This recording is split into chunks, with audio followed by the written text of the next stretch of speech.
Welcome to quiz world. പരിസ്ഥിതി ദിനത്തോടനുബന്ധിച്ച് നടക്കുന്ന ക്വിസ് മത്സരങ്ങൾ പങ്കെടുക്കുന്ന വിദ്യാർത്ഥികൾക്കായി തയ്യാറാക്കിയിട്ടുള്ള ചോദ്യങ്ങളും ഉത്തരങ്ങളുമാണ് ഈ വീഡിയോയിലുള്ളത്. വീഡിയോ കാണുന്ന എല്ലാ കൂട്ടുകാരും സബ്സ്ക്രൈബ് ചെയ്യാനും ലൈക്ക് ചെയ്യാനും മറക്കരുത്. വീഡിയോയിലോട്ട് പോകാം. ഇന്ത്യൻ പരിസ്ഥിതി ശാസ്ത്രത്തിൻ്റെ മാതാവ് എന്നറിയപ്പെടുന്നതാര്? ഉത്തരം മേധാ പട്കർ. 2026 പരിസ്ഥിതി ദിനത്തിൻ്റെ പ്രധാന ശ്രദ്ധാകേന്ദ്രം ഏത് ആഗോള പ്രതിഭാസമാണ്? ഉത്തരം കാലാവസ്ഥാ വ്യതിയാനം. ഇന്ത്യയിൽ കേന്ദ്ര പരിസ്ഥിതി വന മന്ത്രാലയം സ്ഥാപിതമായ വർഷമേതാണ്? ഉത്തരം 1985.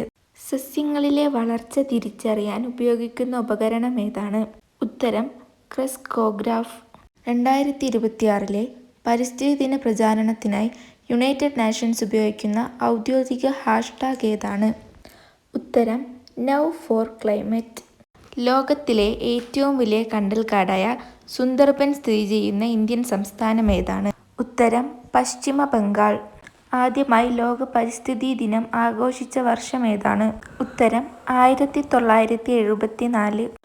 കേരളത്തിലെ ഏറ്റവും മലിനീകരണം കുറഞ്ഞ നദി എന്ന് കരുതപ്പെടുന്ന നദി ഏതാണ്?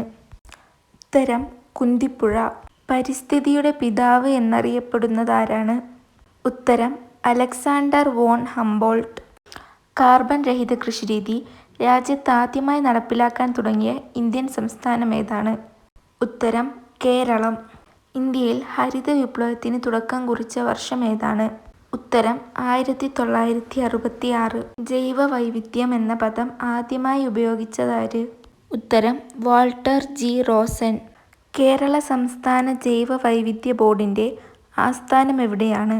ഉത്തരം തിരുവനന്തപുരം.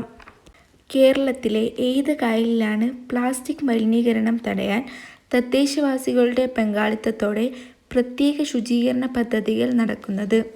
ഉത്തരം വേമ്പനാട്ട് കായൽ. ഹരിത വിപ്ലവത്തിൻ്റെ പിതാവ് എന്നറിയപ്പെടുന്ന ഭാരതീയൻ ആരാണ്? ഉത്തരം ഡോക്ടർ MS സ്വാമിനാഥൻ. വീഡിയോ ഇഷ്ടമായാൽ ലൈക്ക് ചെയ്യാനും സബ്സ്ക്രൈബ് ചെയ്യാനും മറക്കല്ലേ.